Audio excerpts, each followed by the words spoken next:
الرجيم. بسم الله الرحمن الرحيم. ويل للمطففين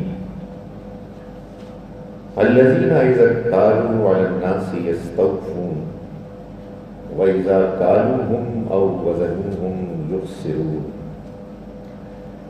سورہ مطففین اور سورہ انشقاق یہ قرآن مجید کی اس موجودہ ترتیب میں 83 اور 84 صورتیں ہیں نمبرز، اور یہ جوڑا ہے.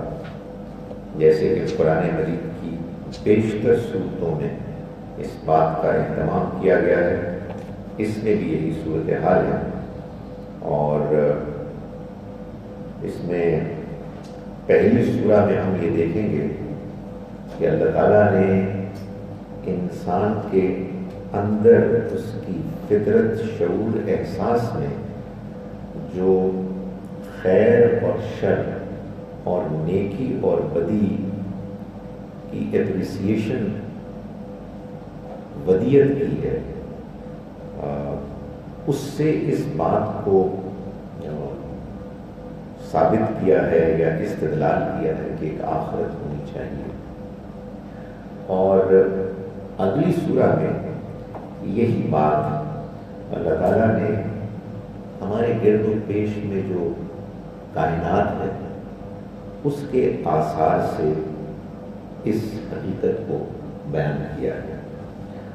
بات وہی ہے کہ تمہیں اس دنیا کی زندگی کے بعد ایک اور زندگی میں یہاں کی کارکردگی، یہاں کی زندگی تم نے جیسے گزاری اس کے بارے میں جواب دینا ہو. قرآن مجید نے اس بات کو بار بار بیان کیا اور لوگوں کو سمجھایا کہ یہ ایک حقیقت ہے، اس لیے اس کے لیے تیار ہے. پہلی سورہ مبارکہ میں، جیسا کہ میں پچھلی صورتوں میں بھی یہ معاملہ کرتا رہا ہوں، کہ اس کے کچھ پیراگرافس بنتے ہیں. پیراگراف نمبر 1 ہے آیات 1 سے لے کر 6 تک، جس میں اللہ تعالیٰ نے ناپ تول میں کمی بیشی کرنے والوں کو قیامت کی جواب دہی سے خبردار کیا ہے. آیات نمبر 7 سے لے کے 17 تک اللہ تعالیٰ نے یہ بتایا ہے کہ نیکی اور بدی کا انجام برابر نہیں ہو سکتا، ایک نہیں ہو سکتا. اور یہ بتایا ہے کہ وہ لوگ کہ جو دنیا میں برائی کرتے ہیں وہ اپنے آپ کو ہدایت سے محروم کر دیتے ہیں، اور ان کا انجام بتایا ہے. اس کے بعد آیات 18 سے 28 تک اللہ تعالیٰ نے یہ بتایا ہے کہ اس کے بالکل برعکس نیک لوگوں کا انجام بہترین ہوگا.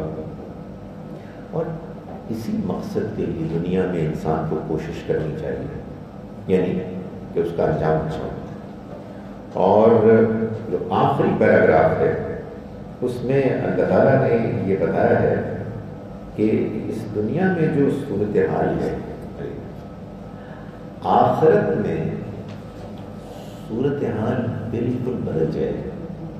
یعنی پیغمبر کے زمانے میں پیغمبر کے ساتھیوں کو دنیا میں جو لوگ کامیاب تھے مگر اللہ کے پیغام کا انکار کر رہے تھے وہ ستاتے تھے، ان کا مذاق اڑاتے تھے. تو اللہ تعالیٰ نے یہ بتایا ہے سورہ مبارکہ میں کہ یہ صورتحال بالکل بدل جائے، اور وہاں جو لوگ یہاں بظاہر اپنی کامیابی کی وجہ سے اللہ کے پیغام کا انکار کر رہے ہیں وہ وہاں پکڑے جائیں گے، اور یہ یہاں جن کا مذاق اڑا رہے ہیں ایمان لانے کے نتیجے میں، دین کو اختیار کرنے کے نتیجے میں، یہ کامیاب ہو جائیں گے. تو ایک عظیم تبدیلی انقلاب آ جائے. تو پہلی 6 آیات ہم پڑھتے ہیں. پہلے فرمایا اعوذ باللہ من الشیطان الرجیم بسم اللہ الرحمن الرحیم. ویل للمطففین، تباہی ہے، بربادی ہے ان لوگوں کے لیے کہ جو ناپ تول میں کمی بیشی کرنے والے ہیں. یعنی الذین اذا اکتالوا علی الناس، جب وہ دوسروں سے لیتے ہیں یعنی نقبہ کے لیتے ہیں، یستوفون تو وہ پورا پورا لیتے ہیں. وَإِذَا كَالُوهُمْ أَوْ وَزَنُوهُمْ، مگر جب وہ خود ان کو ناپ کر دیتے ہیں یا وزن کر کے دیتے ہیں، یخسرون تو وہ کم دیتے ہیں، ڈنڈی مارتے ہیں. الا یظن اولئک انہم مبعوثون، کیا یہ نہیں سمجھتے، نہیں جانتے کہ وہ ایک دن مبعوث کیے جائیں گے، یعنی اٹھائے جائیں گے. لیوم عظیم، ایک ایسے دن کہ جو بہت عظمت والا ہے، یعنی ایک بڑے دن، ایک عظیم دن کی پیشی کے لیے. یوم یقوم الناس لرب العالمین، جس دن لوگ کھڑے ہوں گے تمام جہان والوں کے رب کے سامنے، یعنی جواب دہی کے لیے. اس میں جو بات بیان کی گئی ہے وہ بظاہر تو یہ بیان کی گئی ہے کہ جو لوگ دکان میں، تجارت میں ناپ تول کرتے ہیں تو لوگوں سے جب لیتے ہیں تو پورا پورا لیتے ہیں، لیکن جب خود بیچتے ہیں تو منافع فائدے کو بڑھانے کے لیے بیچتے وقت وہ کمی کرتے ہیں، وہ ڈنڈی مارتے ہیں. اس بات کو بیان کر کے اللہ تعالیٰ اس حقیقت کو نمایاں کر رہا ہے کہ انسان اپنی فطرت میں اس بات کو جانتا ہے کہ صحیح کیا ہے، غلط کیا ہے، حق کیا ہے، باطل کیا ہے. ورنہ اگر ایسا نہ ہوتا تو پھر انسان جب دوسروں سے کوئی چیز خریدتا ہے اور وہ اس کو کم دیتے ہیں تو احتجاج نہ کرے، بلکہ کہے کہ بڑی اچھی بات کیا آپ نے، مانگا تو میں نے آپ سے 1 کلو تھا لیکن آپ نے کچھ کم دے دیا، بڑی مہربانی آپ. ایسا انسان کبھی نہیں کرتا. اس لیے نہیں کرتا کہ اس کو معلوم ہے کہ جب میں نے 1 کلو کے پیسے دیے ہیں تو یہ بات حق ہے، سچ ہے، جائز ہے، اخلاقی طور پر لازم ہے کہ مجھے 1 کلو کا مال ملے. لیکن عجیب بات ہے کہ جب وہ دکان پہ بیٹھ کے دوسروں کو بیچتا ہے تو اسی معاملے کے بارے میں وہ زیادتی کرتا ہے اور بیچتے ہوئے وہ کم دیتا ہے. کیوں؟ اس لیے نہیں کہ اس کو یہ خیال ہے کہ یہ بڑی اچھی بات ہے، ارے اگر اچھی بات ہوتی تو لیتے ہوئے بھی ایسا کرتا ہے، مگر دیتے ہوئے وہ اس سچائی کو، اس اخلاقی ریالٹی کو، حق کو وہ نظر انداز کر دیتا ہے اپنے منافع کی لالچ کی وجہ سے. یہ بات صرف ناپ تول کے معاملے میں نہیں ہے، دنیا کے ہر معاملے میں یہی حقیقت ہے. کیا ایک بات یہ کہ انسان جانتا ہے کہ جو میں دوسروں سے توقع کرتا ہوں کہ وہ میرے ساتھ کریں، مجھے بھی ان کے ساتھ ایسا ہی کرنا چاہیے. یہ وہ چیز ہے کہ جس کو کہا گیا ہے کہ یہ گولڈن رول ہے. Do unto others what you expect others to do unto you. جو تم دوسروں سے توقع کرتے ہو کہ وہ تمہارے ساتھ کریں، تم بھی ان کے ساتھ ویسے ہی کرو. تم چاہتے ہو نا کہ لوگ تم سے تمیز سے، پولائٹلی بات کریں، تمہاری صورتحال، تمہاری مشکل کا لحاظ رکھیں، تو بھائی جب دوسروں سے بات کرتے ہو تو تمہیں بھی اس کا خیال رکھنا چاہیے. یہ بات نہیں ہونی چاہیے کہ لینے کے بعد اور دینے کے بعد اور، یعنی یہ اصول ہے کہ جس کو اللہ تعالیٰ بتا رہے ہیں اس کو انسان اچھی طرح سے جانتا ہے۔ اپنی خواتین کے بارے میں یہ توقع کرتا ہے کہ لوگ ان کا احترام کریں، عزت کریں، اور دوسروں کی خواتین کے بارے میں اس کو پرواہ نہیں، اس لیے نہیں کہ اس کے خیال میں یہ کوئی اصول نہیں، بلکہ اس لیے کہ اس معاملے میں اس کے اندر لالچ ہے۔ تو اللہ تعالیٰ یہ فرما رہے ہیں کہ بربادی ہو ایسے وہ لوگ کہ جو یہ رویہ اختیار کرتے ہیں کہ جس میں وہ اپنے بارے میں جو دوسروں سے توقع کرتے ہیں وہ توقع اس پر خود پورا نہیں اترتے جب وہ دوسروں کے ساتھ معاملہ کرتے ہیں۔ فرمایا کہ الا یظن اولئک انہم مبعوثون، کیا یہ سمجھتے ہیں کہ وہ اٹھائے نہیں جائیں گے، یعنی ایک لیوم عظیم، ایک عظیم دن کی حاضری، یعنی یہاں سے اللہ تعالیٰ نے وہ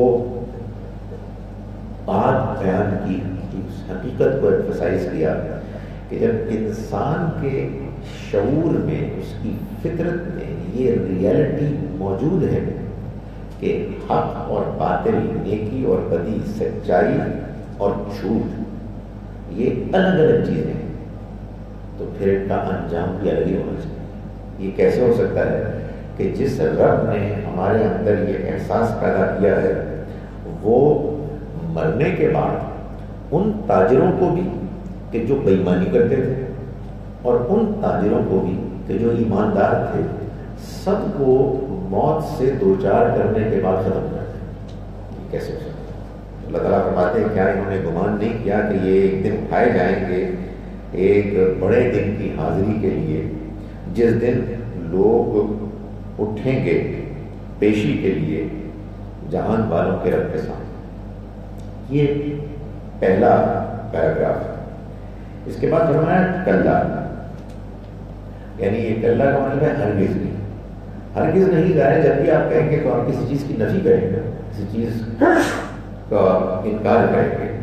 تو یہاں جو بات ہم نے ابھی تک پڑھی اس میں ظاہر ہے کہ جس انکار کا ذکر ہے وہ یہ ہے کہ اس ساری صورتحال کے باوجود کہ نیکی اور بدی دونوں بالکل الگ الگ ہیں، سچائی، حق پسندی یہ پسندیدہ چیز ہے، مطلوب چیز ہے، اور برائی، دوسروں کو دھوکہ دینا، کم تول کے دینا یہ ناپسندیدہ چیز ہے۔ دونوں میں زمین آسمان کا فرق ہے، لیکن اس کے باوجود بعض لوگ یہ خیال کرتے ہیں کہ انجام سب کا ایک ہی ہوگا، یعنی مر جائیں گے، قبرستان میں دفنا دیے جائیں گے یا جلا دیے جائیں گے اور ختم ہو جائیں گے۔ نہیں، ایسا نہیں ہو سکتا۔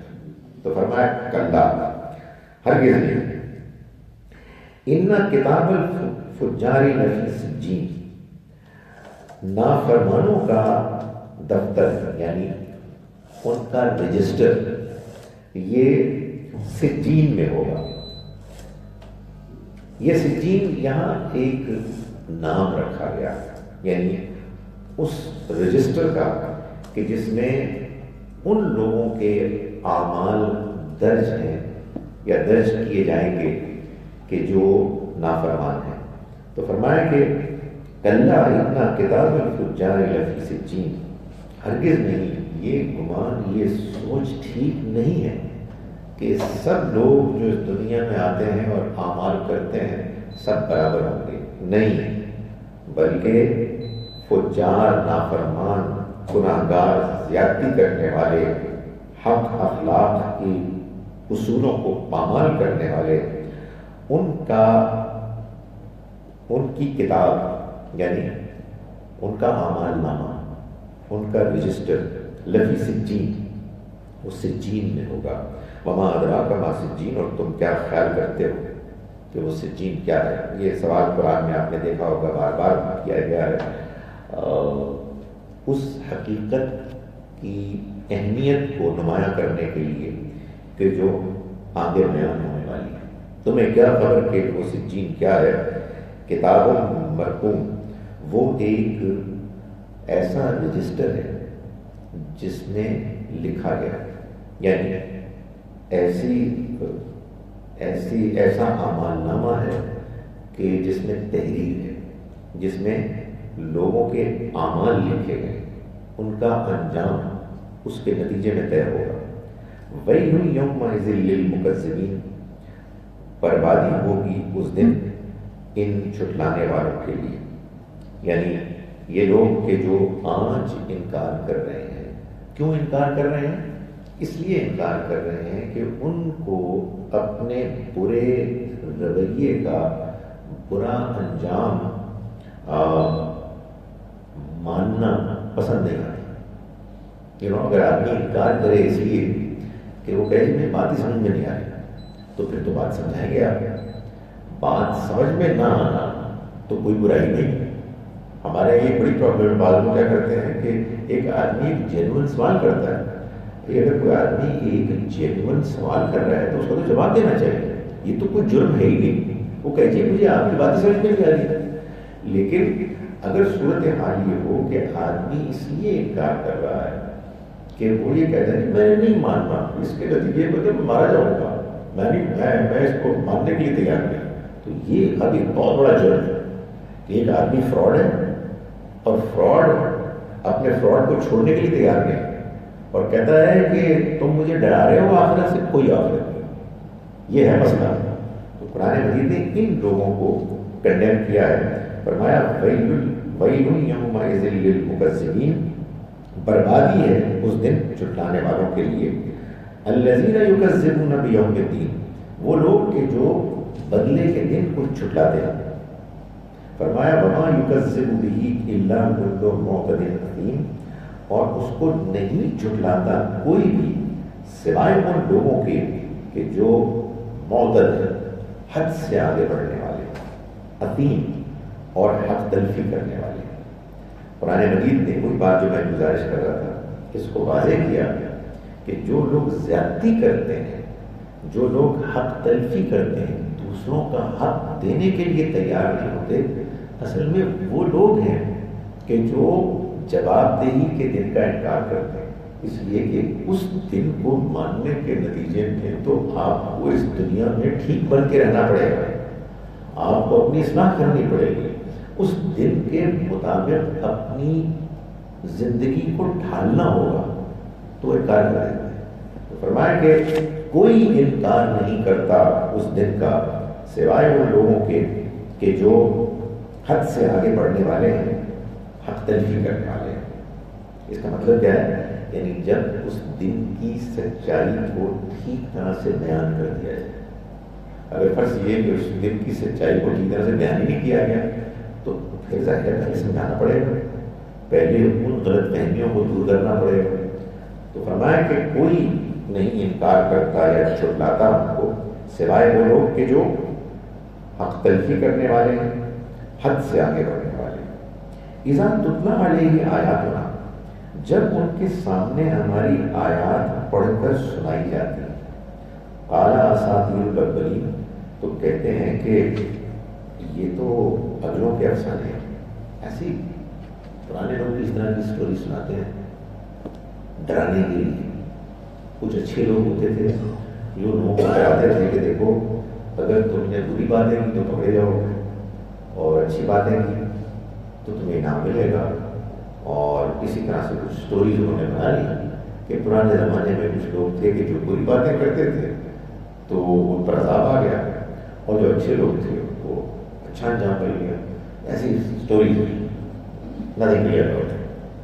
تو ان کو جب پڑھ کر سنائی جائیں ہماری نشانیاں، سٹوریز، ہماری ورسز، ہماری آیات، قال اساطیر الاولین، تو کہتے ہیں کہ یہ تو پہلے سے گزرے ہوئے لوگوں کے افسانے ہیں۔ آج بھی ایسے لوگ کہتے ہیں کہ اچھے ایک لوگ تھے، انہوں نے محسوس کیا دنیا بڑی خراب ہے تو کیا کریں، تو انہوں نے ایسی سٹوریز کریں۔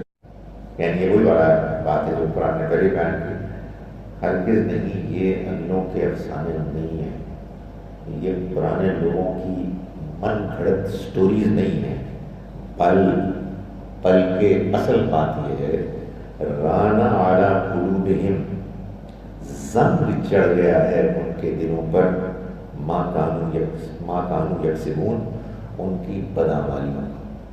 یہ جو دکان پر بیٹھ کر یہ فراڈ کرتے ہیں، یہ جو ملاوٹ کرتے ہیں، یہ جو جھوٹ بولتے ہیں، یہ جو لوگوں کے اوپر ظلم کرتے ہیں، زیادتی کرتے ہیں، اس کے بعد ان کے دل اس قابل نہیں رہے کہ ان کو صحیح بات سمجھ میں آئے۔ ان کی بدعمالیوں، برائیوں، جھوٹ بولنے کے مسلسل اعمال کے نتیجے میں ان کا دل زنگالو ہو گیا ہے، اس لیے کوئی بات سمجھ میں نہیں آ رہی۔ تو جب بات سمجھ میں نہیں آتی تو پھر ظاہر ہے کہ آدمی اس کا مذاق اڑائے گا، اس کا انکار کرے گا۔ یہی وہ بات ہے جس کو قرآن نے اور جو وقت یہ کہا کہ صم بکم عمی فہم لا یرجعون، گونگے ہیں، بہرے ہیں، اندھے ہیں، یہ لوٹ کر نہیں آئیں گے۔ یا قرآن نے کہا کہ ختم اللہ علی قلوبہم، اللہ نے ان کے دلوں پہ مہر کر دی۔ یہ مہر کوئی پیدائشی مہر نہیں ہے، یہ کوئی اللہ کی طرف سے الٹپ ایٹ رینڈم ہیزرڈ طریقے سے کوئی فیصلہ نہیں ہے، بلکہ ہر انسان کو اللہ نے اس دنیا میں بھیجا ایک پاک صاف فطرت دے کر، لیکن اس فطرت کے ساتھ صحیح اور غلط میں تمیز کرنے کی انڈرسٹینڈنگ کے ساتھ ساتھ اللہ تعالیٰ نے انسان کو ایک اور چیز دی ہے، اور وہ ہے اس کا اختیار، آزادی۔ اس اختیار میں جو مسئلہ ہے وہ یہ ہے کہ برائی کو میں جانتا ہوں کہ برائی ہے، مگر مصیبت یہ ہے کہ بڑی اٹریکٹیو ہوتی ہے، بڑے آدمی کو فوری فائدے نظر آتے ہیں، تو آدمی پھر اس میں ملوث ہو جاتا ہے۔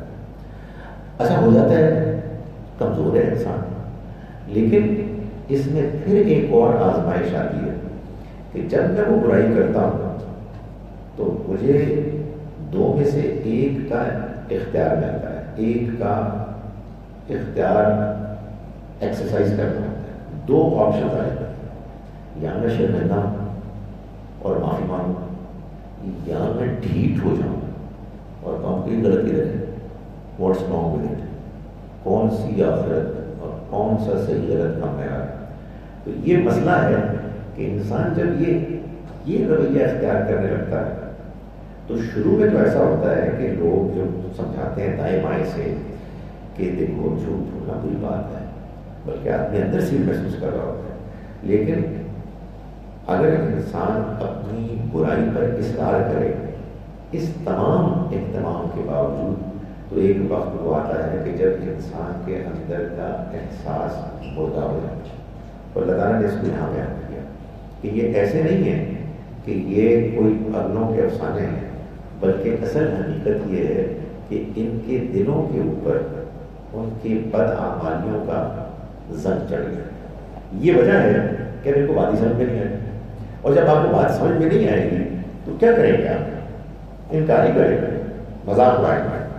فرمایا کہ کلا، ہرگز نہیں، انہم عن ربہم یومئذ لمحجوبون، یہ لوگ اس دن اپنے رب سے حجاب میں ہوں گے۔ حجاب میں ہوں گے نہیں، روک دیے جائیں گے، دور کر دیے جائیں گے، اس کی عنایت، اس کی مہربانی سے یہ محروم کر دیے جائیں گے۔ تو ہرگز نہیں ہے کیوں کہا گیا؟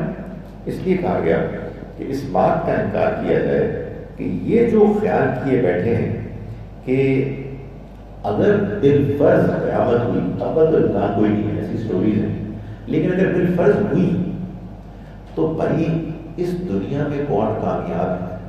تم ہو کہ میں؟ جب اس دنیا میں میں ہی کامیاب ہوں، تم کیا کر رہے ہو؟ تو وہاں بھی میں ہی کامیاب ہوں۔ یہ ان کا فلسفہ تھا۔ وہ یہ کہتے تھے کہ تم کون لوگ ہو؟ دیکھیے تم نے اپنی دنیا کی حیثیت، دنیا میں مار کھا رہے ہو، تو تمہیں کوئی پوچھنے والا نہیں ہے، اور میں ہوں، میں ایک کامیاب انسان ہوں۔ تو اول تو کوئی آخرت ہونی نہیں ہے، آپس کی بات ہے، اور اگر ہو بھی گئی ہے تو میں کامیاب ہوں گا۔ تو لگ رہا ہے کل ہرگز نہیں، انہم عن ربہم یومئذ لمحجوبون، یہ لوگ اس دن اپنے رب سے محجوب یعنی دور کر دیے جائیں گے، حجاب میں ہوں گے۔ ثم انہم اصحاب الجحیم، پھر یہ جہنم میں پڑیں گے۔ ثم یقال ھذا الذی کنتم بہ تکذبون، پھر کہا جائے گا کہ یہ ہے وہ انجام جس کو تم جھٹلایا کرتے تھے۔ یہ وہ ریئلٹی ہے کہ جو آج تم فیس کر رہے ہو، جس کا انکار کرتے تھے۔ کلا، ہرگز نہیں، ان کتاب الابرار لفی علیین۔ اب یہ نیا پیراگراف شروع ہو گیا جس میں کہ اللہ تعالیٰ کامیاب لوگوں کی ایک کامیاب انجام کو بیان کر رہا ہے۔ ہرگز نہیں، یقیناً نیک لوگ جو اللہ کے فرمانبردار ہیں، لفی علیین، ان کو ان کتاب الابرار یعنی نیک لوگوں کا اعمال نامہ علیین میں ہوگا۔ ہرگز نہیں یعنی مطلب یہ ہے کہ یہ دونوں ہرگز ایک جیسے نہیں ہو سکتے، اس کا کوئی امکان نہیں ہے۔ ان کا امکان تم نے سن لیا، اب نیک لوگوں کا فرمانبردار کا تم انجام سن لو۔ ان کا اعمال نامہ علیین میں ہوگا۔ وما ادراک ما علیون، اور تمہیں کیا خبر کہ یہ علیون کیا ہے، یعنی وہی علیین یہ کیا چیز ہے؟ کتاب مرقوم، یہ اصل میں وہ رجسٹر ہے کہ جس میں لکھا گیا ہے، یعنی اعمال لکھے گئے ہیں، ان کے انجام کو لکھا گیا ہے۔ یشہدہ المقربون، اور اس کی گواہی، اس کی نگرانی مقرر کرتے ہیں۔ مقرر یعنی فرشتے کے جو قریب کیے گئے ہیں، جو اللہ کے پسندیدہ ہیں، وہ فرشتے جنہیں یہ شرف حاصل ہے کہ ان کو اللہ کا قرب ملا ہے، اللہ کا ساتھ ملا ہے، ان کو اللہ تعالیٰ ان کے اعمال کا رجسٹر دیتے ہیں کہ اس میں ان کے اعمال لکھے جائیں۔ فرمایا کہ ان الابرار لفی نعیم، چنانچہ جب ان کا اچھا رویہ ہوگا دنیا میں اور وہ آخرت میں کامیاب ہوں گے، تو فرمایا کہ یہ لوگ ہیں کہ جو نعمتوں میں ہوں گے۔ لفی نعیم یعنی وہ جس جنت میں ہوں گے، وہ جنت کیا ہے؟ وہ جنت اصل میں نعمتوں کی جنت ہے، نعمتوں سے وہ گھرے ہوئے ہوں گے، نعمتوں کی دنیا ان کے گرد و پیش میں ہوگی کہ جس میں وہ رہیں گے۔ علی الاعراف کی ینظرون، وہ تختوں پر بیٹھے ہوں گے اور نظارہ کر رہے ہوں گے۔ نظارہ کر رہے ہوں گے، وہ اس کے لیے ایک محاورہ ہے، سیر دیکھتے ہوں گے۔ اگر ہمارے ختم ہو گئے بعض اوقات اچھے لکھنے والے لوگوں کو یہ بات بتانا پڑتا ہے کہ سر یہ بھی سمجھا رہا ہے، وہ ان کے سامنے جو کچھ بھی ہے وہ اس کو دیکھیں گے، جو ویو ہوگا ان کے سامنے، they will be given the opportunity to look at whatever is there in their surroundings۔ تو وہ سامنے کے اپنے اس نظارے کو وہ دیکھتے ہوں گے۔ تعرف فی وجوہہم نظرۃ النعیم، تم دیکھو گے ان کے چہروں کے اوپر نظرۃ النعیم، یعنی نعمتوں کے نتیجے میں تازگی، ایک چہرے پہ ایک فریشنس ہوتی ہے، ایک خوشی ہوتی ہے، ایک اطمینان ہوتا ہے، تو تم ان کے چہروں میں اس کو دیکھو گے، یعنی ان کے چہرے اس بات کی ریفلیکشن ہوں گے، بازی کریں گے کہ ان کی زندگی کتنی اچھی ہے، وہ کتنے خوش ہیں، وہ اپنے انجام پر کتنے مطمئن ہیں۔ یسقون من رحیق مختوم، وہ انہیں ایسی خالص شراب پلائی جائے گی جس پر مہر لگی ہوئی ہوگی، یعنی ان کو یہ تو قرآن نے واضح کیا کہ وہاں کی جو شراب ہوگی اس میں وہ خرابیاں نہیں ہوں گی کہ جو اس دنیا میں ہوتی ہیں، جس سے کہ آدمی فضول پال پکنے لگتا ہے، اس کا سر چڑھانے لگتا ہے، مگر اس کے جنت میں بیان سے بات معلوم ہوتی ہے کہ کچھ اس کے اندر اچھی چیزیں بھی ہوتی ہیں، تو وہ اچھائی تو ہوگی، برائی نہیں ہوگی۔ تو فرمایا کہ یسقون من رحیق مختوم، انہیں ایسی خالص شراب پلائی جائے گی جس پر مہر لگی ہوگی۔ اس کا ترجمہ آپ پڑھیں گے، وہ ترجمہ بھی ترجمہ چاہتا ہے تو اس لیے میں نے اس کا ترجمہ کر دیا۔ خطاب ہو مسک، اس کے اوپر جو مہر ہوگی وہ مشک کی ہوگی، یعنی انتہائی اعلیٰ خوشبو والی. یہ جو ہے ختام، یہ اس کو کہتے ہیں جو ڈھکن ہے، یعنی اس پر مہر لگی ہوئی ہوگی اور مشک کی ہوگی. فرمایا کہ وفی ذالک فلیتنافس المتنافسون، یہ چیز ہے جس کے لیے ایک دوسرے سے آگے بڑھنے والوں کو آگے بڑھنے کی کوشش کرنی چاہیے.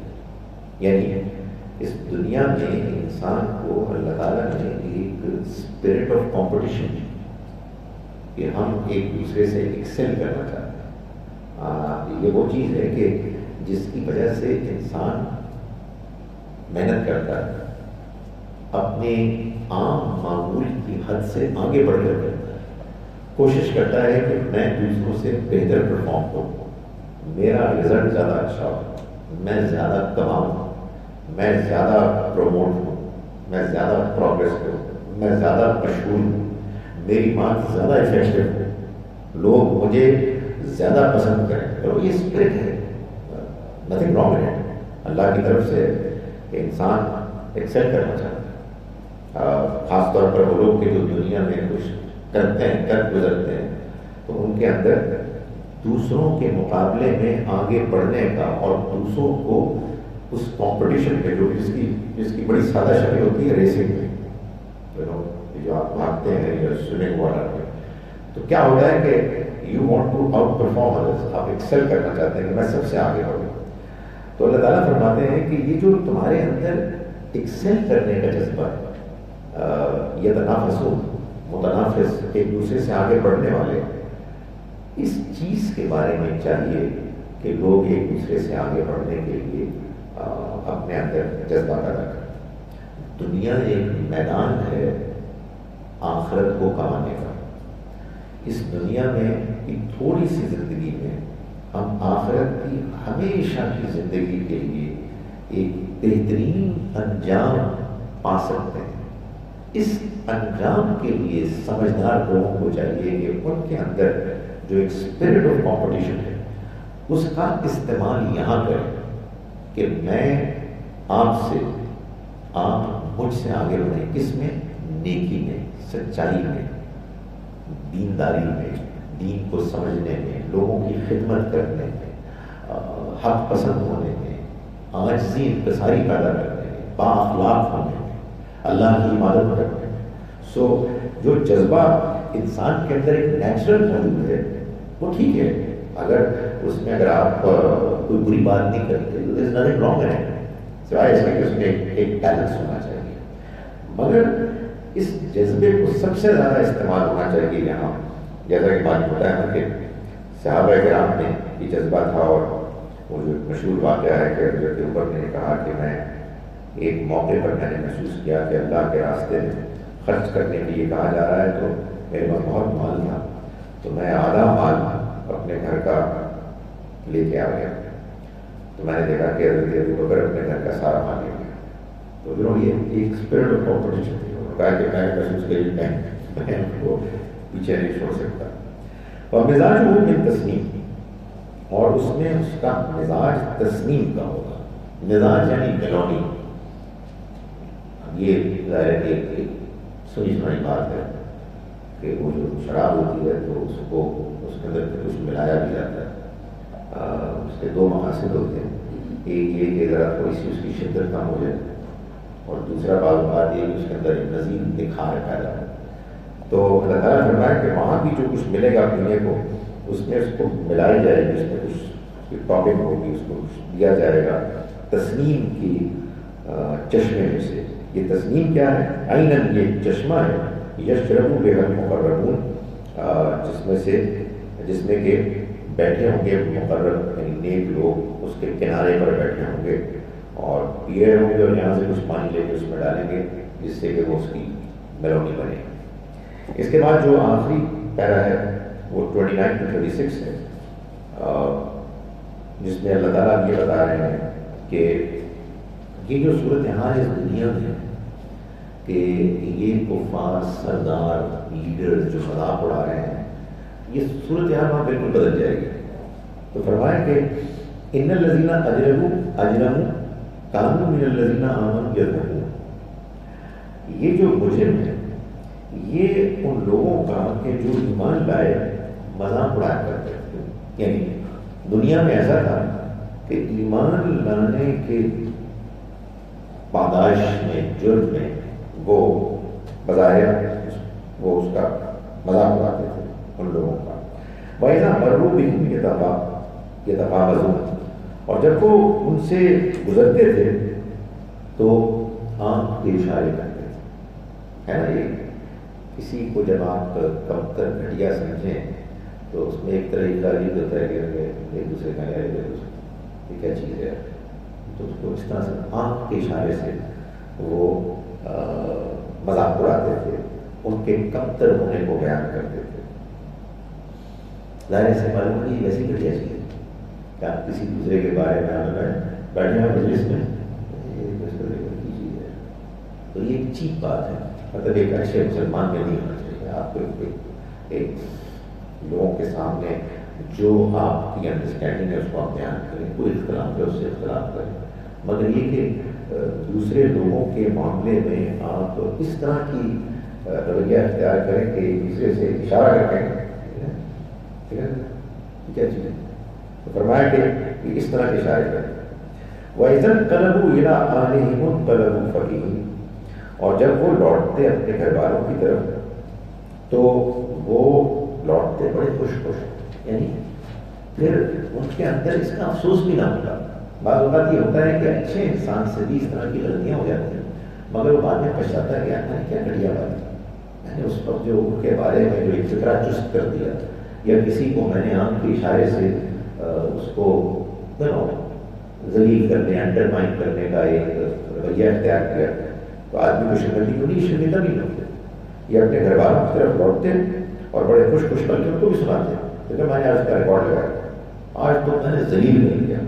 یہ ان کا معاملہ ہوگا. وَإِذَا رَأَوْهُمْ قَالُوا إِنَّ هَٰؤُلَاءِ لَضَالُّونَ، اور جب ان کو دیکھتے تو کہتے کہ یہ وہ لوگ ہیں کہ جو بھٹکے ہوئے. وَمَا أُرْسِلُوا عَلَيْهِمْ حَافِظِينَ، اور یہ ان کے اوپر کوئی نگران بنا کر بھی نہیں بھیجے گئے. یہ اس میں دو اوپینینز ہیں کہ یہ آیت یا تو یہ کہہ رہی ہے کہ یہ انہی کا قول ہے یا یہ اللہ کی طرف سے ایک تبصرہ ہے ان کے بارے میں. میں کیونکہ کوئی اوپینین نہیں فارم کر سکا اس لیے میں بس بتا رہا ہوں. فَالْيَوْمَ الَّذِينَ آمَنُوا مِنَ الْكُفَّارِ يَضْحَكُونَ، تو آج کے دن وہ لوگ کہ جو ایمان لائے یہ ان کفار کا مذاق اڑا رہے ہیں، یعنی ان پر ہنس رہے ہیں. عَلَى الْأَرَائِكِ يَنظُرُونَ، اور وہ تختوں پر بیٹھے دیکھ رہے ہیں، نظارہ کر رہے ہیں ان کے انجام کا. آپ کہیں گے کہ ابھی تو آپ نے بات ہے کہ ہنسنا کوئی اچھی بات نہیں، تو پھر وہ کیوں ہنس رہے ہوں؟ دنیا اچھی بات ہے. میں کسی پہ نہیں ہنس سکتا اس لیے کہ میں جب کسی پہ ہنستا ہوں تو میں سمجھ تکبر کر رہا ہوں، میں سمجھ رہا ہوں تو میں اچھا ہوں وہ برا ہے، میں کامیاب ہوں وہ ناکام ہے. آخرت میں تو خدا فیصلہ اناؤنس کر دے گا، اس کے بعد ہنسنا کوئی بات نہیں ہوگی. سو سچویشن بدل جائے گی. اس دنیا میں کسی انسان کو اپنے سے کمتر سمجھ نہیں سکتا، اس لیے کہ ابھی تو فیصلہ ہوا ہی نہیں. تو میں یہ کیسے کہہ سکتا ہوں کہ میں کسی سے بہتر ہوں اور اس کے کمتر ہونے پر میں ہنسوں؟ وہاں جب اللہ تعالیٰ کا فیصلہ ہو گیا تو پھر مسئلہ کیا ہے؟ پھر تو اس میں ختم ہو جائے گی. تو اس لیے یہ پرابلم نہیں ہوگی. هل ثُوِّبَ الْكُفَّارُ مَا كَانُوا يَفْعَلُونَ، تو یہ ایک اللہ تعالیٰ فرما رہے ہیں کہ کیا کفار کو پورا بدلہ نہ مل گیا ان کے اعمال کا.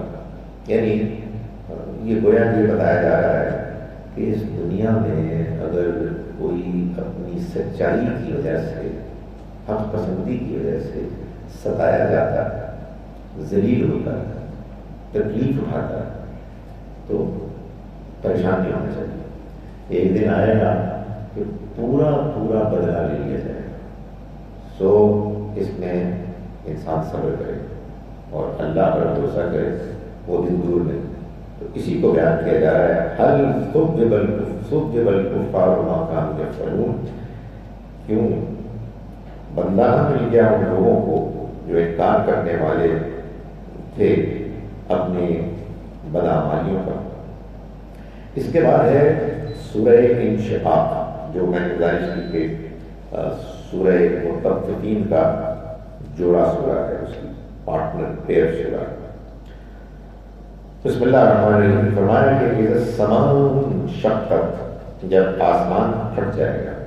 یہ میں نے پہلے بھی بتایا تھا سورہ تکویر اور سورہ انفطار کے معاملے میں کہ اس زمانے کے کفار جہاں خود بڑا تکبر کرتے تھے، وہاں وہ یہ بھی کہتے تھے کہ یار کس چیز سے ڈرا رہے ہیں کہ یہ دنیا ختم ہو جائے گی، یہ پہاڑ، یہ آسمان، یہ ہمارے محل، یہ مس بی کڈنگ، کم آن، ایسے کرتے تھے۔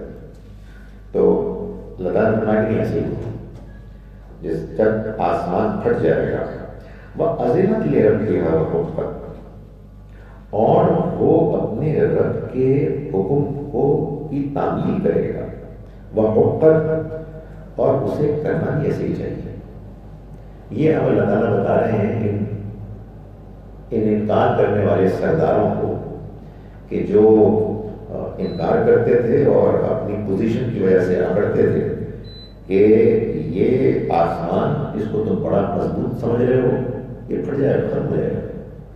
اور کیوں ہوگا؟ یہ اپنے رب کے حکم کی تعمیل کرے گا، اس کو مانے گا، وقت پر، اور اس کو کرنا بھی ایسے چاہیے۔ یہی چیز اس کے لیے مناسب ہے۔ یہ بتایا جا رہا ہے کہ تمہیں اختیار ملا ہے نا، تو اپنے اختیار کا غلط استعمال کر رہے ہو۔ لیکن یہ آسمان، یہ جب آسمان کا مالک اس کو حکم دے گا کہ یہ پھٹ جائے گا تو یہ پھٹ جائے گا۔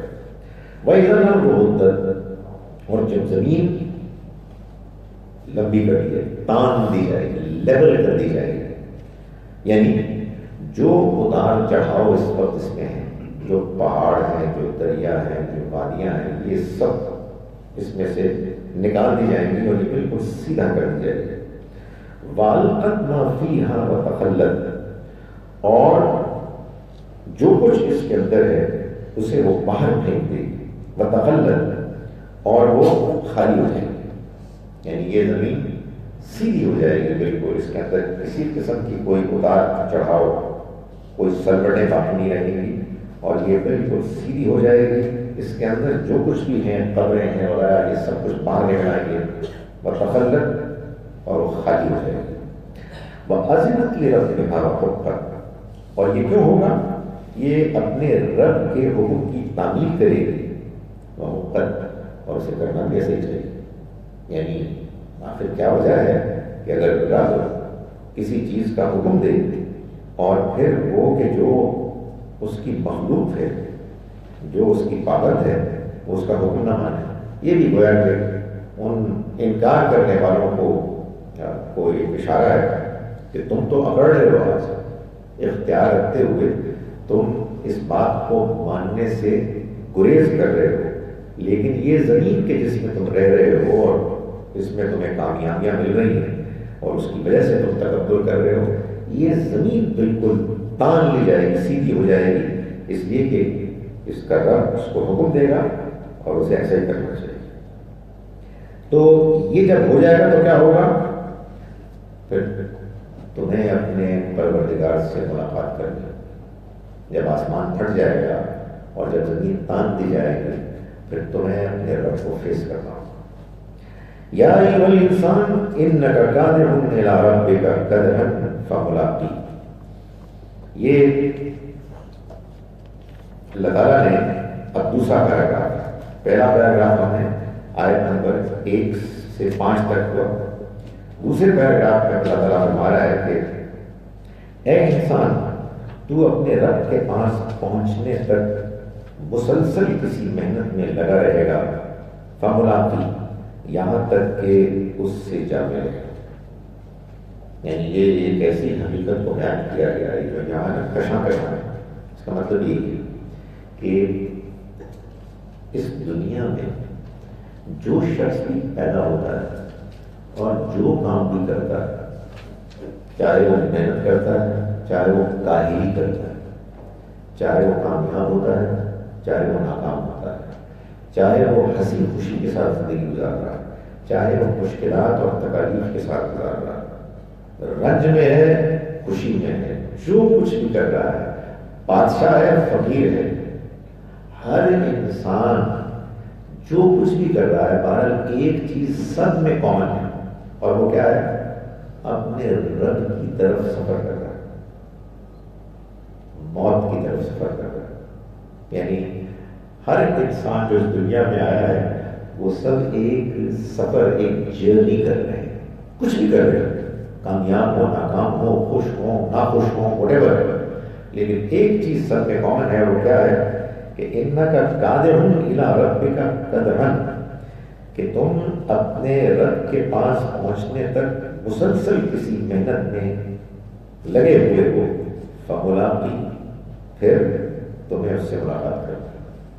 سو جو زندگی بھی آپ گزار رہے ہیں، میں گزار رہا ہوں، جو وقت بھی گزار رہے ہیں، اس کو آپ جو نام بھی دیں، اس میں جو کچھ بھی آپ اچیو کر رہے ہیں یا محروم ہو رہے ہیں، ایک چیز بہرحال ہم سب پہ کامن ہے کہ ہم سب ایک سفر میں جا رہے ہیں جس میں انجام اللہ سے ملاقات ہے، اور یہ سب جو وقت ہم گزار رہے ہیں یہ ہمیں اس کی طرف لے جا رہا ہے۔ سو یہ ریئلٹی ہر انسان کو ایکنالج کرنی چاہیے، ماننی چاہیے۔ بدنصیبی ہے کہ بہت سے لوگ اس کو اپریشیٹ کرنے سے محروم ہو جاتے ہیں۔ ایک ایسی ریئلٹی ہے کہ جو ہر شخص جس سے واقف ہے کہ ہم جو کچھ بھی کر رہے ہیں بہرحال اپنے رب کی طرف آگے بڑھ رہے ہیں، چنانچہ ہماری اس سے ملاقات ہوئی۔ فَأَمَّا مَنْ أُوتِيَ كِتَابَهُ بِيَمِينِهِ، چنانچہ وہ شخص کے جس کا اعمال نامہ اس کو دیا جائے گا اس کے دائیں ہاتھ میں، فَسَوْفَ يُحَاسَبُ حِسَابًا يَسِيرًا، تو اس کا حساب ہوگا آسان، یسیرا، یعنی بعض لوگ ہوں گے کہ جن کو وہاں کامیاب قرار دیا جائے گا، ان لوگوں کو ان کا اعمال نامہ ان کے دائیں ہاتھ میں دیا جائے گا۔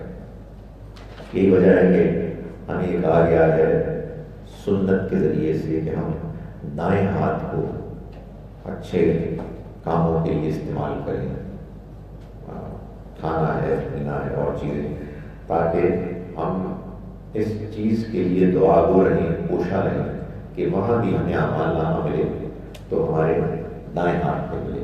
فرمایا کہ یہ لوگ ہوں گے اولئک فسوف یحاسبوا حسابا یسیرا، ان کا حساب ہوگا نہایت آسان، ہلکا۔ اس کا کیا مطلب ہے؟ اس کا مطلب یہ ہے کہ ظاہر کوتاہیاں ان سے بھی ہوئی ہوں گی، غلطیاں ان سے بھی ہوں گی، لیکن اللہ تعالیٰ ان کو درگزر کر دے گا، اس لیے کہ بیسیکلی وہ اچھے لوگ ہوں، ان کا رویہ اچھا ہوگا، انہوں نے حق پسندی کا رویہ اختیار کیا ہوگا، اس لیے حساب کتاب تو ہوگا، لیکن وہ معاملات کے جن میں کوئی حق بیزار انسان پکڑا جائے یہ نہیں پکڑے جائیں، ان کو اللہ تعالیٰ آسانی سے ان کے حساب کتاب میں گزارتے ہیں۔ یہی سمجھے جیسے کہ ہمارے آج کل ہوتا ہے ایئرپورٹ پہ جاتے ہیں، بعض لوگ پھنس جاتے ہیں اور بعض لوگوں کو آگے جانے کا موقع مل جاتا ہے، کچھ بھی نہیں ہوا، سو سمپل۔ اور بھی ہمارے اوکیشنز ہوتے ہیں تو وہاں اللہ تعالیٰ فرماتا ہے کہ جن کو دائیں ہاتھ میں ملے گا ان کا حساب کتاب بڑا آسان، ہلکا ہوگا، وَيَنْقَلِبُ إِلَىٰ أَهْلِهِ مَسْرُورًا، اور وہ اپنے گھر والوں کی طرف لوٹے گا خوش خوش۔ وہاں یہ بتایا گیا تھا کہ دنیا میں کفار جو مذاق اڑاتے ہیں وہ اپنے گھر والوں کے پاس جاتے ہیں خوش اکڑتے ہوئے، اور یہاں بتایا جا رہا ہے کہ وہ لوگ کہ جو آخرت میں کامیاب ہوں گے وہ نہ صرف یہ کہ خود کامیاب ہوں گے بلکہ معلوم ہوتا ہے کہ ان کے گھر والے بھی کامیاب ہوں گے، اور وہ ایک دوسرے کے ساتھ اپنی اس کامیابی کی انفارمیشن کو شیئر کریں گے۔ وَأَمَّا مَنْ أُوتِيَ كِتَابَهُ وَرَاءَ ظَهْرِهِ، رہے وہ کہ جن کو ان کا اعمال نامے، جن کو ان کے اعمال نامے ملیں گے ان کے پیچھے سے، یعنی بجائے اس کے ہاتھ میں ملیں ادھر ملیں گے، پیچھے لگتا یہ کہ ہاتھ بندھے ہوئے ہوں گے، جیسے ہوتا ہے نا قیدیوں کے ہاتھ بندھے ہوئے ہوتے ہیں، تو ان کے ہاتھ بندھے ہوئے ہوں گے اور وہاں سے ان کو ملیں گے۔ ایک اور جگہ سورہ حاقہ میں، سورہ نمبر 69 میں یہ بتایا گیا کہ ان کو بائیں ہاتھ میں ملیں گے، تو اس میں کوئی کانفلکٹ نہیں ہے، یعنی بائیں ہاتھ میں ملیں گے اور کدھر سے ملیں گے، یعنی ان کے ہاتھ بندھے ہوئے ہوں گے اور ان کو وہاں سے ان کا اعمال نامہ ملے گا۔ فرمایا کہ فسوف یدعو ثبورا، تو وہ موت کو پکارے گا، یعنی جب وہ اعمال نامہ اس کے سامنے آئے گا تو وہ یہ کہے گا کہ اس سے بہتر تو یہ ہے کہ میں مر جاؤں، ویصلیٰ سعیرا، اور وہ دوزخ میں آگ میں پڑے گا، یعنی یہ اس کا انجام ہوگا، اور وہ یہ خواہش کرے گا کہ اے کاش کہ وہ ختم ہو جائے۔ اِنَّهُ كَانَ فِي أَهْلِهِ مَسْرُورًا، یہ لوگ اپنے گھر والوں کے ساتھ بہت خوش رہتے تھے۔ اس کا یہ مطلب نہیں ہے کہ گھر والوں کے ساتھ خوش رہنا بری بات ہے، اس کا مطلب یہ ہے کہ یہ لوگ اپنی تمام تر برائیوں کے باوجود، زیادتیوں کے باوجود وہ مزے کرتے تھے، اور انہیں کوئی پریشانی نہیں ہوتی تھی کہ وہ کیا غلط کام کر رہے ہیں یا ان کی کیا ذمہ داریاں ہیں۔ بے نیاز ہو کے بس دنیا کی زندگی کو انجوائے کرنا، یہی ان کا مقصد تھا، اور ان کا ضمیر ملامت نہیں کرتا تھا ان کو کہ جو غلط کام کو کر رہے ہیں، اور وہ زندگی ایسے گزارتے تھے۔ مقصد یہ تھا، زندگی انجوائے کرنا، اچھے کام کاج کے بعد، محنت کے بعد ایک بڑی ریلیف ملتی ہے اس سے انسان کو، اور سب کو اس کی ضرورت ہوتی ہے، لیکن جس کا مقصد ہی صرف مسرور ہونا ہے تو پھر اس کے سامنے کوئی پرنسپل نہیں ہوگا، پرنسپل ہی مسرور ہوگا، you just want to enjoy it. So enjoyment کے راستے میں جو بھی آئے گا کٹ جائے گا، جو اصول آئے گا پامال ہو جائے گا۔ سو یہ ان کا معاملہ تھا۔ اِنَّهُ ظَنَّ أَن لَّن يَحُورَ، وہ خیال کرتا تھا کہ وہ نہیں پلٹے گا، یعنی اس کو لوٹنا نہیں ہوگا۔ بَلَىٰ إِنَّ رَبَّهُ كَانَ بِهِ بَصِيرًا، کیوں نہیں، اصل بات یہ ہے کہ اس کا رب اس کو دیکھ رہا تھا، یعنی یہ کیسے ہو سکتا ہے کہ یہ بچ جائے، یہ کیسے ہو سکتا ہے کہ اس کو چھوڑ دیا جائے، اس کا رب اس کو دیکھ رہا تھا۔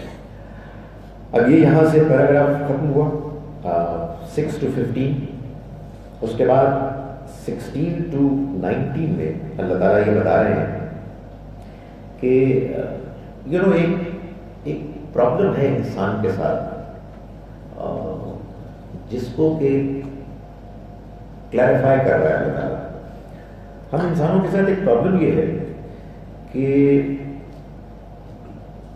ابھی پرسوں تھا، ابھی کل تھا، ابھی آج ہے، کل ہوگا، پھر پرسوں ہے، life is going on normally, کوئی پرابلم تو نہیں ہوگی۔ سو یہ جو ایک لائف کے اندر ایک نارمل سی ہے، یہ آدمی بڑا فہمی مبتلا کر دیا، کیا مسئلہ کیا ہے، کچھ نہیں ہونے والا، اللہ ٹھیک ہے بھائی، ابھی ہماری لیکچر ہوا تھا، ابھی آج ہو جائے گا، آپ ٹھیک ٹھاک ہیں، سب سیٹ ہیں، آپ کہاں جا رہے ہیں، پھر لوٹ پورے جا رہے ہیں، زندگی میں کوئی پرابلم تو نہیں، یہ خامخواہ لوگ آگے ڈرا دیتے ہیں۔ تو یہ جو انسان کو ایک غلط فہمی ہوتی ہے کہ یہ مرنا اور یہ آخرت کیا ہے، یہ اصل میں اس میں ایک جو رکاوٹ ہوتی ہے وہی ہوتی ہے کہ زندگی میں جو کچھ معاملات ہو رہے ہیں وہ انسان محسوس کرتا ہے کہ بس ایسی ہی چلتی رہے، اس میں کوئی گڑبڑ نہیں ہونے والی، اور زندگی اگر اچھی ہو، راحت آرام والی ہو، تو پھر آگے کے سوچنے کی ضرورت ہی کیا ہے، ہم اپنے آپ کو ڈسٹرب کرنے والی بات ہے، آرام سے رات کو سو رہے ہیں، صبح مزے کا ناشتہ کرتے ہیں، اس کے بعد جاتے ہیں جہاں جانا ہوتا ہے، آپ کہہ رہے ہیں کوئی پرابلم ہوگی، دیکھ لیں گے۔ سو یہ ایک ایٹیٹیوڈ ہے۔ تو فرمایا فلا اقسم بالشفق، نہیں، فلا تو نہیں، اقسم میں قسم کھاتا ہوں، بالشفق، شفق کی، قسم کھاتا ہوں، میں یہ آپ کو بتا چکا ہوں کہ قرآن مجید میں قسم ہوتی ہے گواہی کے لیے. گواہی یعنی جو بات بیان کی جا رہی ہے اس بات کو پروو کرنا، ثابت کرنا، اسٹیبلش کرنا. تو فرمایا کہ میں گواہی میں پیش کرتا ہوں شفق کو. فلاں یعنی یہ مان نہیں ہے کہ تمہارا خیال زندگی بس ٹھیک ہے آرام سے گزر رہی ہے، یہ ٹھیک نہیں ہے، یہ بڑا دھوکہ ہے. میں گواہی کے طور پر پیش کرتا ہوں شفق کو، یعنی وہ جو آپ کو نظر آتی ہے ہورائزن پر اس کو. واللیل وما وسق، اور رات کو اور اس کو کہ جو جس کو وہ رات کا اندھیرا سمیٹ لیتا ہے.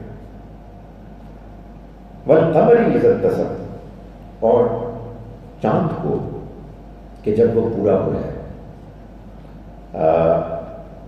ان سب کو میں گواہی کے طور پر پیش کرتا ہوں. لترکبن طبقا عن طبق، کہ تم بھی چڑھو گے طبقا عن طبق، درجہ بدرجہ. کیا مطلب؟ مطلب یہ ہے کہ جیسے تم دیکھتے ہو نا کہ ابھی شفق پر سرخی تھی، پھر رات آئی اور رات چھا گئی، تو اس میں ٹائم لگتا ہے.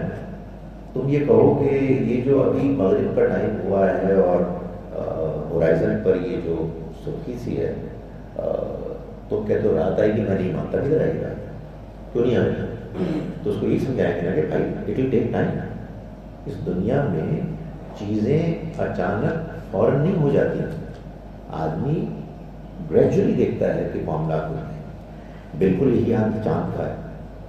ابھی ہم نے دیکھا کہ یہ ذوالقعدہ کا چاند ہے وہ بالکل ننھا سا نظر آیا، رفو بڑھنے لگا ہے اور بڑھ کے پھر پورا ہو جائے گا، پورا ہونے کے بعد پھر کم ہونا شروع ہو جائے.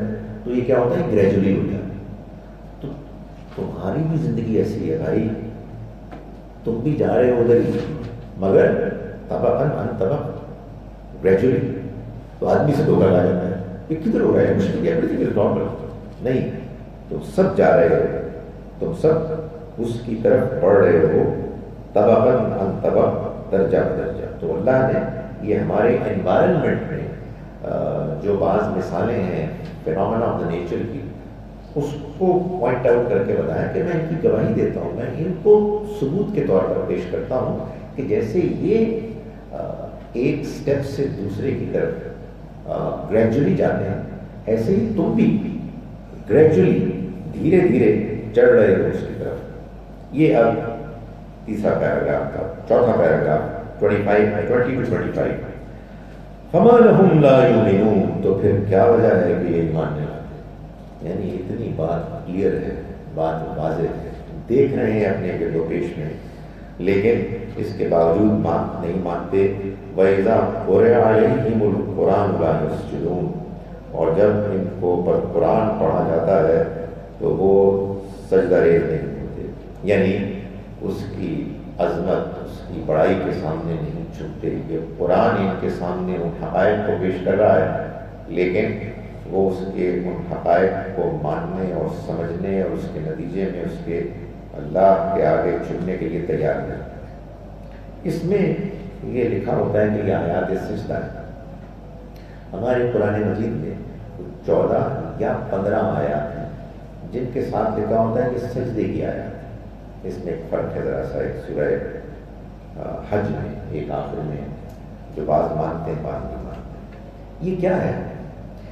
یہ در حقیقت وہ آیات ہیں کہ جن کے بارے میں تاریخی طور پر یہ بات معلوم ہوئی کہ نبی اکرم صلی اللہ علیہ وسلم نے نماز پڑھتے ہوئے جب ان آیات کو پڑھا تو نماز کو جہاں پڑھ رہے تھے چھوڑا اور سجدے میں گئے. Spontaneous response to what the verse was seeing. اس کا کیا مطلب ہے؟ اس کا مطلب یہ ہے کہ آپ جو کچھ پڑھتے تھے ظاہر ہے کہ سمجھ کے پڑھتے تھے، اور جو کچھ پڑھتے تھے اس کو رسپونڈ کرتے تھے. اس کا اثر، اس کی کیفیت آپ کے اوپر طاری ہو جاتی تھی اور پھر اس کا اظہار کرتے تھے. تو ہمارے یہاں کیا ہوتا ہے کہ سجدے دی آیت آ گئی تو ہم سجدہ کر رہے ہیں. میں پہلے بات تو سمجھ لوں کہ ہے کیا. جب آپ کے بات سمجھ میں آ جائے گی تو پھر آپ کے اندر ایک دل سے چننے کا رجحان پیدا ہونا چاہیے. اور یہ سجدہ ہے. نبی صلی اللہ علیہ وسلم کے قرآن پڑھنے کے طریقے میں اور بھی رسپانسز ہوتے تھے. یعنی آپ کو قرآن پڑھنا چاہیے, نماز پڑھنی چاہیے انوالو ہو کے. میں ایک مثال دے رہا ہوں. الحمد للہ رک جائیں گے. Thank you very much. ایک دن الصراط المستقیم, خدا میرا سیدھا راستہ ہے, مجھے پڑھنے سے بات کریں یہ انوالومنٹ ہے. تو یہ بھی آپ دیکھیں کہ یہ وہ ہمارے اعظم میں کیا بنتا ہے, ہر چیز قانون بن جاتی ہے. اور وہ لکھتے ہیں یہ سجدے کی آیت ہے. اور ہم عام طور پر تراویح میں کہتے ہیں کہ اس اگلی رکعت میں پہلی رکعت میں سجدہ ہوگا. وہ خود پتہ نہیں ہوتا کیا پڑھا جا رہا ہے. نہیں, اس میں جو کچھ بات بیان ہوتی ہے اس کے اندر ایک ایسا مضمون ہوتا ہے کہ جس مضمون کے نتیجے میں رعایت سے نبی اکرم صلی اللہ علیہ وسلم نے اسپانٹینیسلی رسپونڈ کیا اور سجدہ کیا. بل الذین کفروا یکذبون, نہیں بلکہ وہ لوگ کہ جنہوں نے انکار کیا وہ جھٹلا رہے ہیں. واللہ اعلم بما یوعون, اور اللہ خوب جانتا ہے جو کچھ بھی یہ جمع کر رہے ہیں, جو اعمال, جو رویے یہ اس وقت اپنے لیے آگے بھیجنے کے لیے کر رہے ہیں. اللہ تعالیٰ ان سے واقف ہے. فبشرہم بعذاب علیم, تو آپ خوشخبری سنا دیں ان کو ایک دردناک عذاب کی. الا الذین آمنوا وعملوا الصالحات, سوائے ان لوگوں کے کہ جو ایمان لائے اور جنہوں نے نیک اعمال کیے. لہم اجر غیر ممنون, ان کے لیے اجر ہوگا ایسا کہ جو کبھی ختم نہیں ہوگا. اقول قولی ھذا واستغفر اللہ لی ولکم. یہ سوال آپ کریں گے. آپ میرے سامنے ایک سوال ہے موجود, میں اسی سے شروع کر دوں اگر آپ مجھے اجازت دیں. یہ سوال دلچسپ سوال ہے کہ اگر میرے پاس اللہ کی راہ میں خرچ کرنے کو 1 لاکھ روپے ہیں تو کیا یہ بہتر ہے کہ میں 10 لوگوں کو 10,000 دوں, یا 100 کو 1000 دوں, یا 1000 کو 100 دوں؟ کون سا طریقہ بہتر ہے؟ بات یہ ہے کہ مجھے سوال سمجھ نہیں آیا. وجہ یہ ہے کہ اصل میں آپ کو یہ دیکھنا ہے کہ آپ نے اگر اللہ کے راستے میں خرچ کرنا ہے تو آپ کے قریب ترین لوگ کون ہیں. اگر آپ کا کوئی رشتہ دار ہے کہ جو ضرورت مند ہے اور اس کو 1 لاکھ کی ضرورت ہے تو پورے کا پورا اس کو دے دیں. جو رشتہ دار بھی ہے اور ضرورت مند ہے. آپ کا کوئی ہمسایہ ہے, مان لیا کہ اگر فرض کیجئے کہ 1 سے زیادہ رشتہ دار ہیں ضرورت مند تو پھر اس میں تقسیم کر دیں جیسے ان کی ضرورت ہے. لائک وائز ہمسائے ہیں, لائک وائز دوست ہیں, جو جتنا قریب ہے وہ اتنا ہی زیادہ مستحق ہے. لائک وائز آپ کے بعض اوقات امپلائیز ہوتے ہیں. بھائی ایک معاملہ تو یہ ہوا نا آپ نے کہ اس کو تنخواہ دی جائے, تنخواہ تو دینی چاہیے کہ جو وہ ڈیزرو کرتے ہیں, لیکن اس کے بعد ان کی ضرورتیں ہوتی ہیں. تو اگر فرض کیجیے کہ آپ کے پاس 1 لاکھ روپیہ ہے اور آپ کا کوئی ملازم ہے اور اس کی اور ضرورتیں, آپ معلوم ہے بیچارے ہینڈ ٹو ماؤتھ ہوتے ہیں, تو آپ اس کو یہ کہیں کہ 100 کو 1000 دیں. کیوں؟ سب سے پہلی آپ کی ذمہ داری آپ کے قریب ترین لوگ ہیں, ان کو ان کے حق کو ادا کرنا, یہ اصل میں, اور ان پر مزید دینا ان کو, یہ وہ چیز ہے کہ جو لازم ہے. یعنی اس میں آپ اللہ کے ہاں جواب دیں. اس جواب دہی میں یہ نہیں ہوگا کہ آپ نے دنیا جہان میں لوگوں کے یہاں خرچ کر دیا اور معلوم ہوا کہ اپنے جو رشتہ دار ہیں یا اپنے ملازمین ہیں وہ پوچھ رہے ہیں کہ یہ کیا چیز ہے کہ وہ ساری دنیا میں پیسہ بانٹ رہے ہیں اور ہمیں دیکھیں تو ہماری حالت جو ہے بدلی ہے.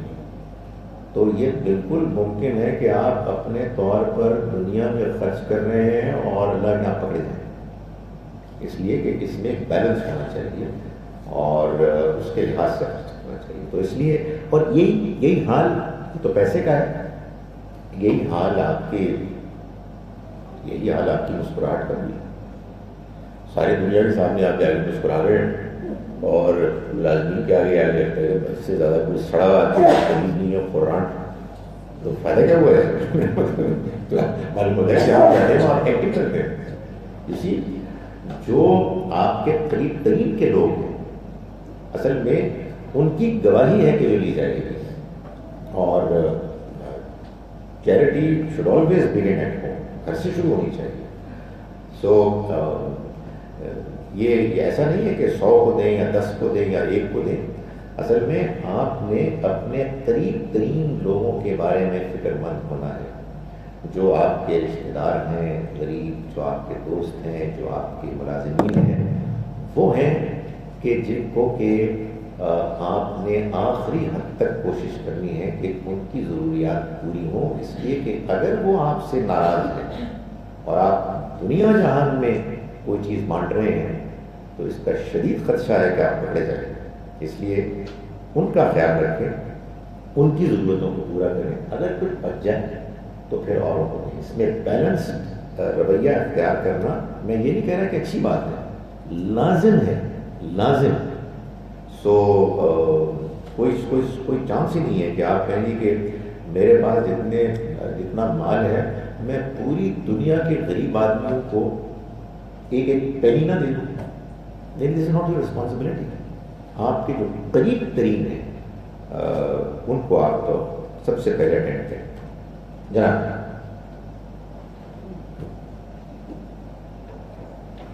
میرا سوال یہ ہے کہ آپ نے بتایا کہ اللہ تعالیٰ نے انسان کو فطرت میں نا ایک بہترین فطرت کے ساتھ پیدا کیا ہے کہ صاف ستھری اس کو پاکیزہ فطرت عطا کی ہے. لیکن سنا جاتا ہے کہ انسان کی فطرت میں لالچ اور دونوں چیزیں ڈال دی، اور لالچ ہر انسان کی فطرت میں، اور پھر اس کو قابو کرنا جو ہے نا وہ اس کا امتحان ہے. تو آپ کا کیا خیال ہے کہ ہر بندے کی لالچ ہوتی ہے ہر بندے کی فطرت میں؟ دیکھیں، لالچ جو ہے نا وہ ایک انسان کے اندر رجحان ہے اور انسان کے اندر ایک ٹینڈنسی ہے، اور یہ ویلیو نیوٹرل ہے.